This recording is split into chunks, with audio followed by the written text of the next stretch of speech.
12th edition of the CoP interview series hosted by the UN Women Training Center's Community of Practice, the CoP.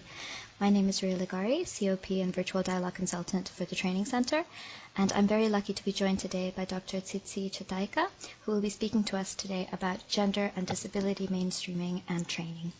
And first, allow me to explain that the CoP interview series features interviews with experts from around the world on topics related to training for gender equality.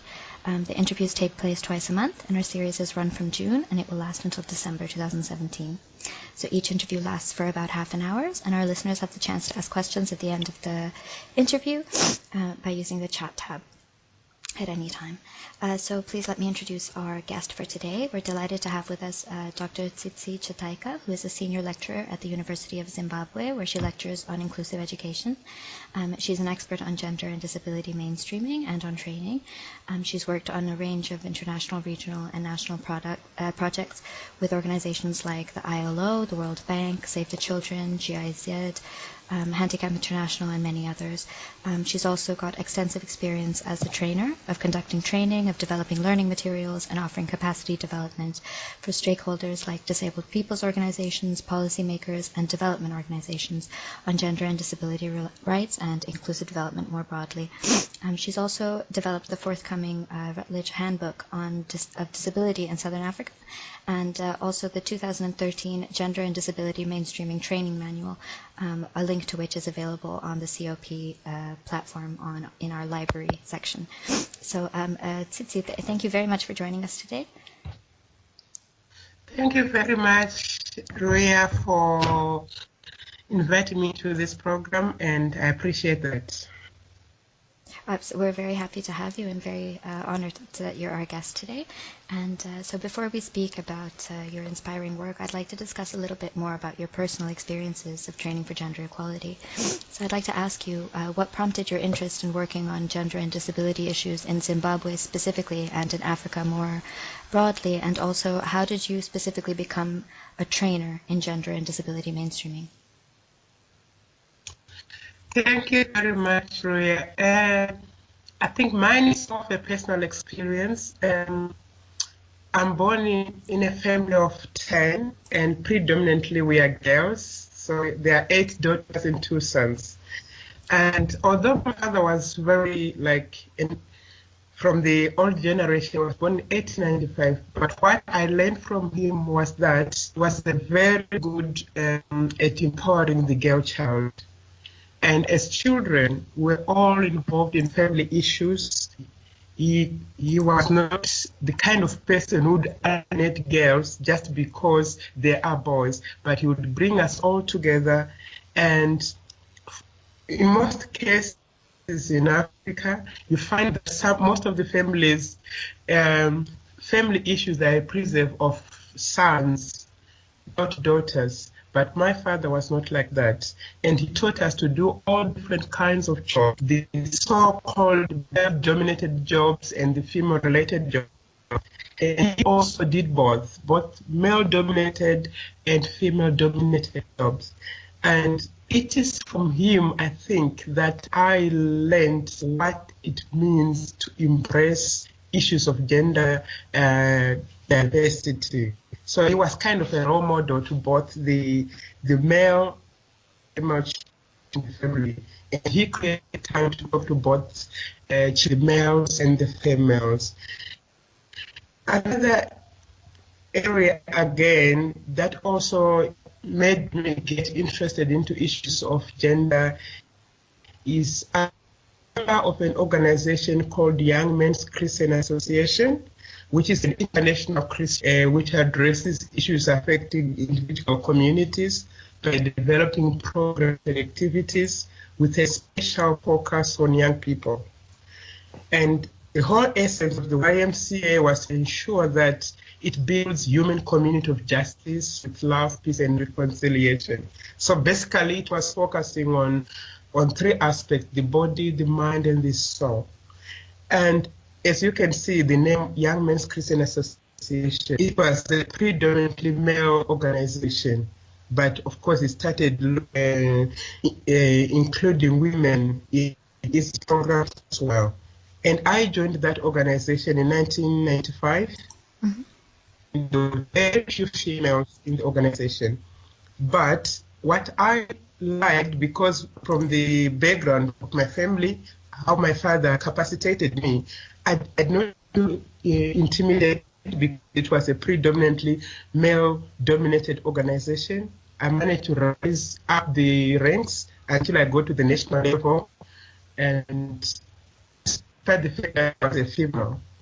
And one thing my father taught me is not to be intimidated by men or to look down upon myself just because I'm a woman. So being part of the YMCA to me was kind of a natural thing. I felt that there's nothing that can stop me as a girl child. And that also made me realize that it is very important to ensure that other girl children are also assertive enough in order to make sure that they participate in an activity. And also, maybe another third element is that my research interest on disability, it also motivated me to look at how it intersects with other areas such as gender, because of the obvious reasons that the girl child normally is marginalized. And I've published quite a number of articles on disability inclusion and development processes. And basically, this is how I ended up being in the area of gender because of my personal experiences as a girl child. And I think you asked the second question on how did I become a gender and disability mainstreaming trainer. Mm-hmm. Again, I was the YMCA. I was given an opportunity to conduct workshops on gender in the Zimbabwe YMCA branches by the then General Secretary of the organization. And it was at national level, despite the fact that I'm young, but I think she saw the potential in me on issues of gender and diversity.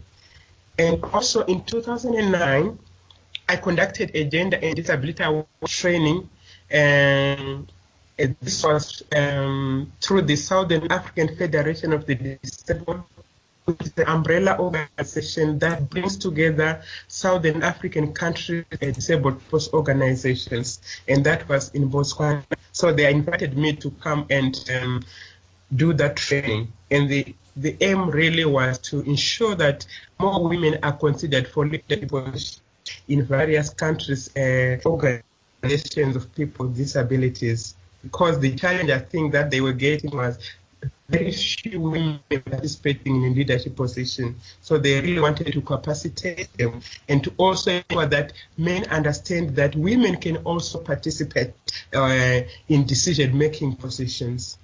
And then in 2012, the Disabled Women in Africa, with funding from a German organization called GIZ, approached me and asked me to write a gender and disability training manual.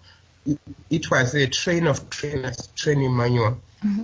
That is the one which was published in 2013 that we made reference to. And this was the kind of the first of its kind in Africa, because most of the training manual that we're having were in two folds, one on gender and the other one on disability. We didn't have one that brings together these two elements. So gender and disability mainstreaming, I think it is a process where we really need to make sure that the needs and rights of both men and women with disabilities come on board in terms of ensuring that they participate in development processes. So that was the whole essence, ensure that both men and women, they get the equal opportunities to participate at any stage, including the planning, the implementation, and the evaluation of any policy or programming activity. So they really wanted to make sure that women are also brought on board. So that was the main aim of the training manual, which when I developed it, it had 5 modules, mm-hmm. and that can be accessed online, it's free. And I then piloted it in Kenya and Malawi to just ensure that it's responsive to the needs of people, especially when people start using it as a training manual. Mm-hmm. And it really worked very well in these 2 countries. And it has always been my passion to now kind of extend it to other African countries and even beyond, to ensure that gender and disability are put together in a tool from kind of a synchronized position, rather than looking at them as stand-alone aspects, which to me doesn't work very well. I agree. I think this the concept of treating them together as two aspects which intersect is a very, very strong asset of this manual and generally of the approach that you take. And I wonder, before we move on to talking about your training approach, if we could discuss a little bit for our listeners, just to give them a more context perhaps of gender and disability issues in Zimbabwe and more broadly in Africa and perhaps also in the globe. If you could tell us a little bit about what particular challenges do you think exist for persons with disabilities from a gender perspective, especially what are the different challenges that women and men with disabilities face and how these issues intersect with one another? Thank you very much, Ria. I think that's like in any other country, and obviously it's more prominent in Africa. Women with disabilities, they are kind of invisible, both among those organizations that promote the rights of persons with disabilities and those that promote the rights of women in general. So for me, women with disabilities, they're kind of in between. They're neither here nor there. So that element for me is really a huge challenge, because when they go to organizations of people with disabilities, they're not given equal opportunities with men with disabilities. And then when they try to go to organizations of women with disabilities, in most cases, the obvious or maybe the quick understanding would be, oh, you are disabled people, there are so many organizations for disabled people, so you need to go to those organizations. So they end up being in between, neither here nor there. So basically there's lack of gender specific thinking in development, and that really makes women with disabilities marginalized when we compare them with men with disabilities. Yes, I understand that men with disabilities are also marginalized, but when it comes to women, they double marginalization. Number one, the fact that they are women, and then the fact that they have various impairments. So they kind of suffer a kind of a double tragedy because of these two areas of marginalization. And I'm going to talk quickly on kind of 6 forms of marginalization that they usually face. The first being the one that I've just finished talking about, the issue of double discrimination because of womanhood, because of their impairments. And obviously, when that happens, they are relegated into chronic poverty because they don't participate in most income-generating programs or decision-making position when compared to men with disabilities. And when it comes to education, the literacy rate among people with disabilities is very low. In most African countries, in Zimbabwe is no exception. And the situation is even worse when we look at girls and women with disabilities. For instance, the World Health Organization and World Bank Report on Disability, the one for 2011, it indicates about 90% of children with disabilities are not accessing schools, and the majority of them are girls with disabilities. So this is a very, unfortunately, at a disadvantage because of lack of education. And then when we look at issues of employment, once somebody does not get enough education, it also affects issues of employment. So in general, people with disabilities, they face more difficulties in entering the open labor market. And when you look from a gender perspective, men with disabilities are almost twice more likely to have jobs than women with disabilities. So it puts them at a very disadvantaged position. And then the fourth one is the gender-based violence. Women with disabilities, they are more exposed to violence and rape than women without disabilities. And they are less likely to report to the police or to seek legal action because maybe of a lack of attentiveness and not even understanding that their rights are being infringed upon. And for instance, in Africa and even in Zimbabwe, it's an issue where people think that, let's say you've got a virus, if you sleep with a virgin, then you will get to the HIV. And women with disabilities and girls, they are more targeted. Why? Because people think they are asexual, hence they don't have HIV. And they also don't engage in sexual activities. So men kind of target them to say, okay, these are pure people, they are virgins. So if we sleep with them, then we are going to get rid of our HIV, which is something that is very, very unfortunate. And then when you look at issues of health services, the mortality rate for girls and women with disabilities is higher due to negligence. Most health personnel, they do not have the knowledge of how to handle women and girls with disabilities. For instance, I was in one of the rural areas here in Zimbabwe where a young lady gave birth to a child with albinism. And because when she gave birth, she was supposed to be sutured, but then the health personnel said, that's because you have albinism, we can suture you, because if we try to do that, we're actually going to damage because your skin is very fragile. And it's just ignorance, because this is not true. Mm-hmm. So this lack of idea when it comes to issues of medical personnel, and also accessing of those health services. It may be because of the areas are not accessible, physically accessible, or the issue of money. Like, for instance, in Zimbabwe, when people want to go to the hospital, they have to pay. And if you don't have money, then it becomes very difficult for you to get access to health services.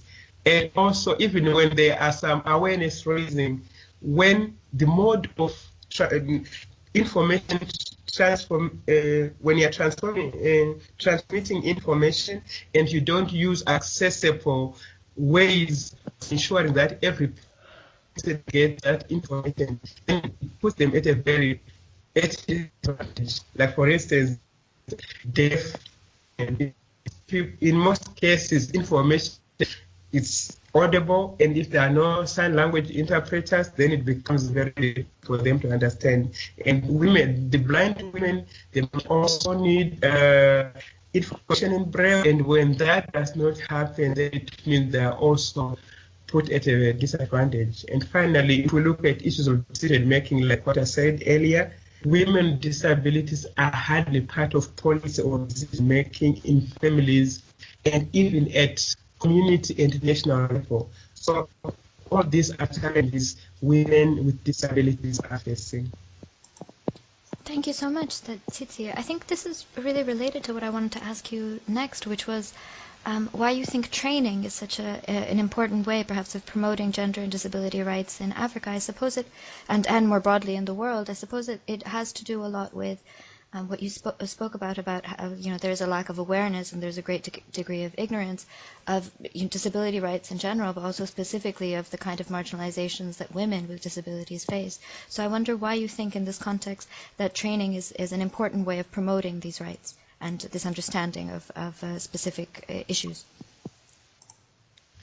I feel training is very important because attitudes can only be changed through training, through awareness raising.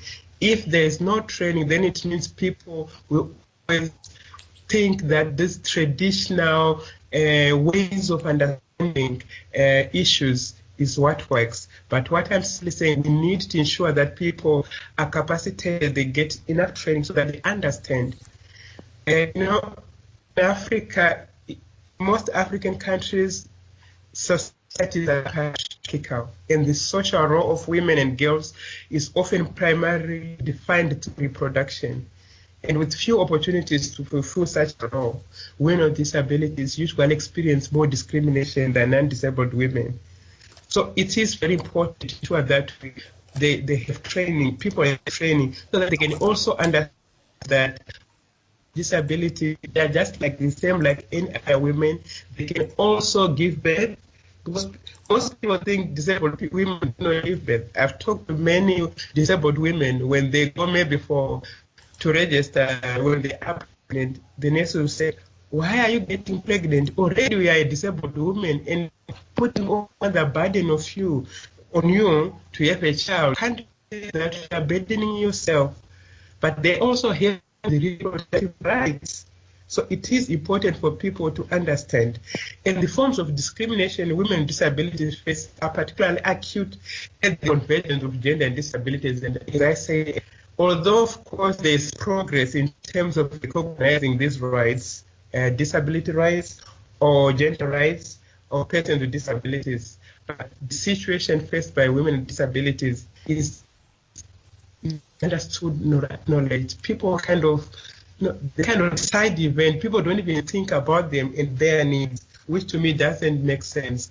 And if we look at the 2030 agenda, it says no one should be left behind. So if no one is going to be left behind, then we need to make sure that gender and disability rights training, and in order to bring these two key issues together, so that people understand that these are human rights, these are basic rights. We are not doing a favor, because if you are a citizen, you should not be marginalized just because there's something that is different from the rest of the community. So it is important to ensure that we do a training. So yes, the training, especially to ensure that we capacitate people, is very important, so that we fight issues of attitudes, we ensure that we influence policy, and we also influence programming, ensure that we all achieve inclusive development. We know that we have the United Nations Convention on the Rights of Persons with Disabilities and the Convention on the Elimination and Discrimination Against Women, but those documents, if we do not put them if we don't implement them or domesticate them, we're not going to get anything out of them. So we really need to make sure that we provide training so that people understand the role of women, not just the women, but also women with disabilities, that they are also part and parcel of development. Otherwise, we are not going to achieve the sustainable development goals if we leave another sector of people behind. Absolutely, I think that's very much key to the SDGs and to development more broadly. And I wonder, like, when you are delivering training yourself or capacity development initiatives, I wonder what kinds of target groups then do you tend to target? Is it people with disabilities themselves, or as you mentioned before, public authorities and academic or medical professionals? Like, what kind of different stakeholders does your training tend to target? When you're looking at training on gender and disability mainstreaming, I think these are cross-cutting issues. And when we are talking of cross-cutting issues, they need to be embedded in all policies on programming. So basically, everyone needs to be targeted, regardless of age, sex, or sexual orientation, or location, whether it's from rural or urban, whether you're a policymaker or you're a program planner or you're a recipient, because once people have a better understanding, the whole community have a better understanding, it becomes a lot easier. So the training really, when I'm doing gender and disability training, I target the whole general population, including the men themselves, because if we empower women without empowering men, we are creating two dichotomies, or what you call it, yeah. It becomes very difficult. So we really need to make sure that we empower both sides. So training, it needs capacity all. And this also includes organizations of persons with disabilities, gender-related organizations, to make sure that they understand how gender and disability are related, and also to make sure that, let's say we know that there are or gender focal points and disability focal points in different ministries and government agencies, it's very important to ensure that they also have a common understanding of what gender and disability mainstreaming is all about.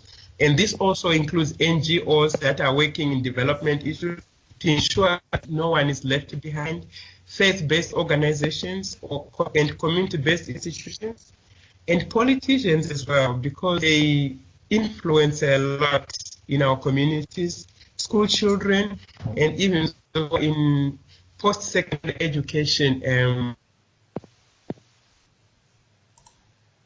Yes, of course. Tsitsi, are you still there?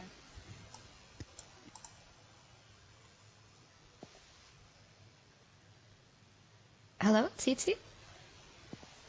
I can hear you. Okay, sorry, I think the line dropped for a second.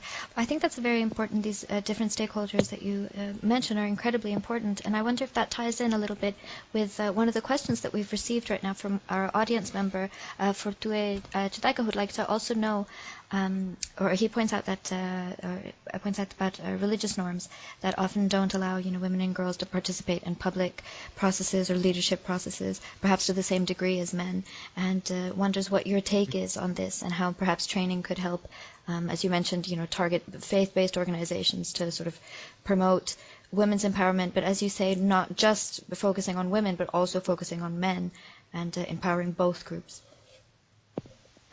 Okay. If we look at faith-based organizations, if we look at leadership positions, they are predominantly taken by men, and very few women are in powerful positions. Why? Because we always think that men are good leaders. It's just a misconception or an assumption. But we need to capacitate the girl child and women to also understand that they can also take up leadership positions. Because even if we are in church, let's say people are looking for somebody to take up a position, it's actually the women who nominate a man.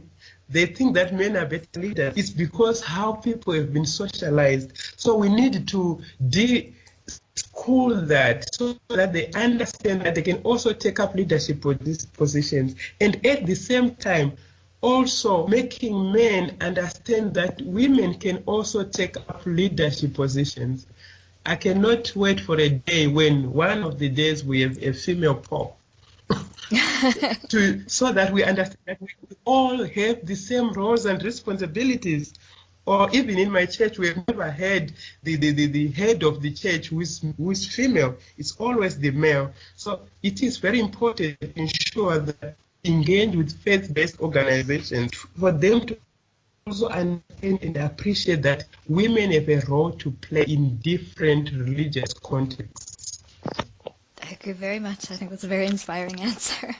And I wonder if we could, perhaps as our last sort of main question, I wonder if we could look back at your long-standing experience in training on gender and disability mainstreaming, and maybe ask you to tell us a little bit, maybe perhaps a motivational story or some experience that you've had when training, when either you've experienced or you've witnessed change either in the participants that you're engaging with or perhaps in yourself through a training initiative. I have two outstanding stories that I can share. Wonderful. The first one, it was around 2002, I think, when I was conducting a gender awareness raising training in one of the rural areas in Zimbabwe.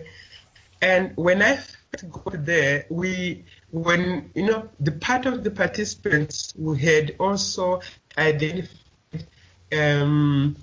local leaders, traditional leaders, and basically they were men. So when I got there, the first impression was, oh my God, so you've come again to tell us that women should rule us. And then I said, no, that's not what I'm talking about. We just want to understand our role so that we see how we complement each other. And then when we started the training, you could see their faces.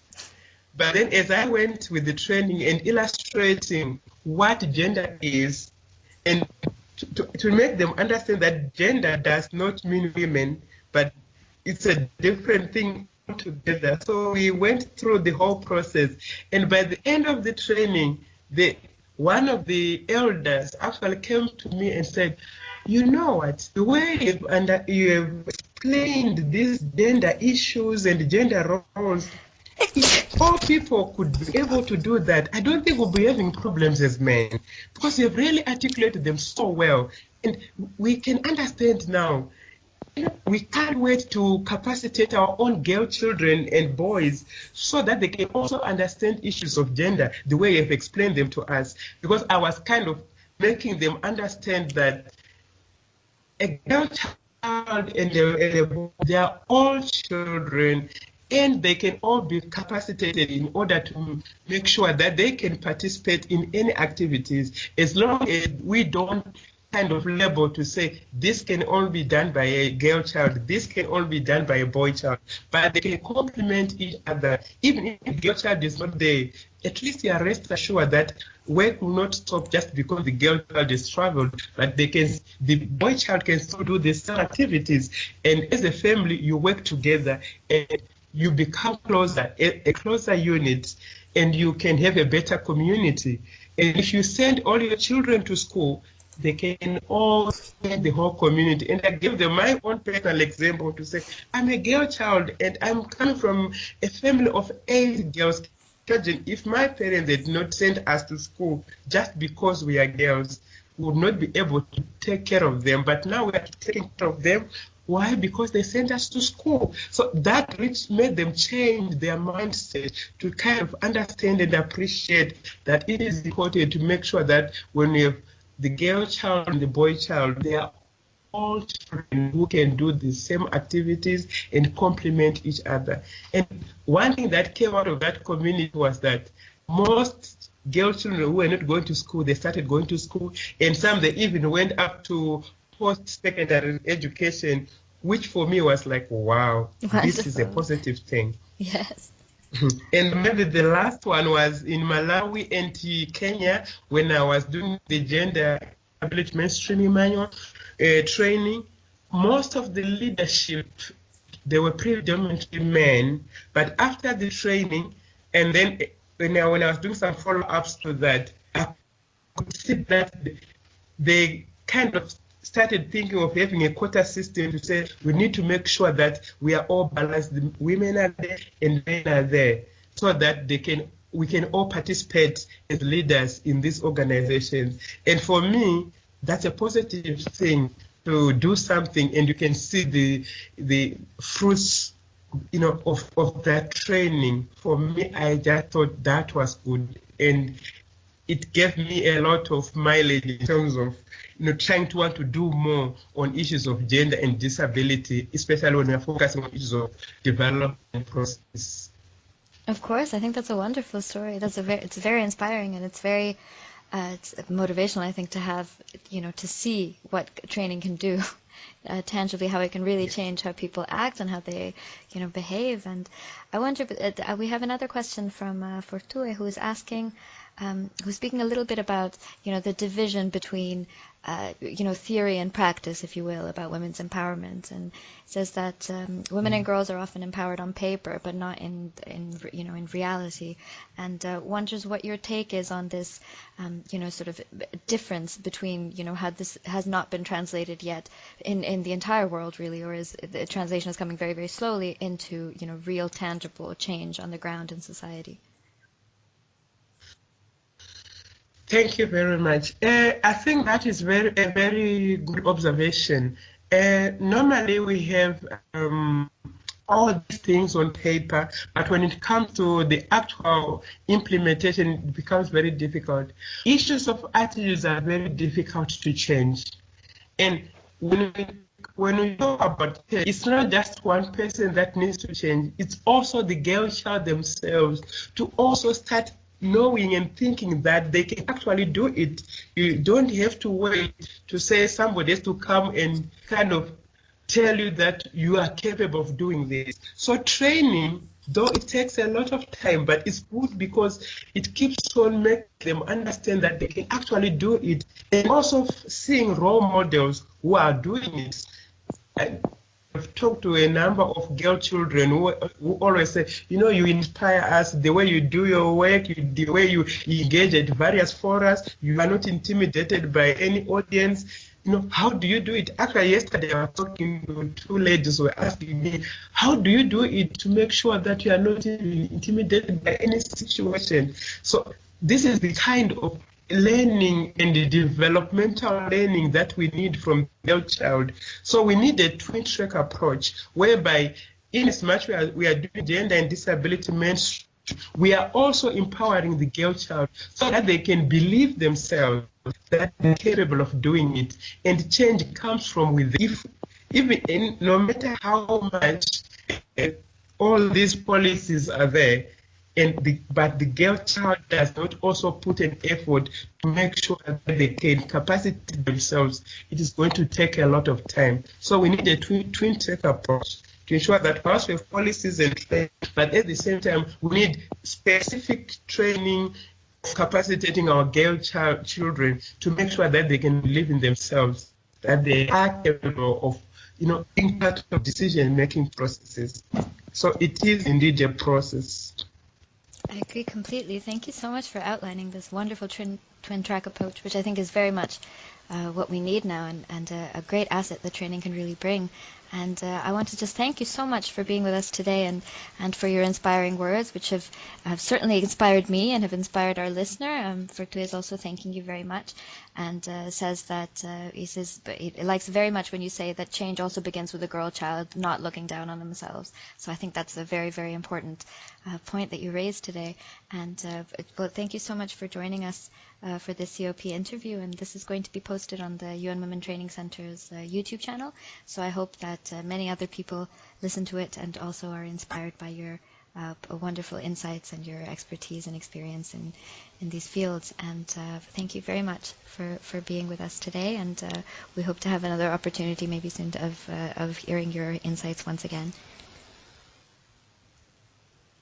Thank you very much, Luia, and thank you for having me on the program. And it is my prayer we have gender and disability equality and equity, and that one day we'll have a just society that embraces diversity. Thank you very much. Thank you very much. Thank you.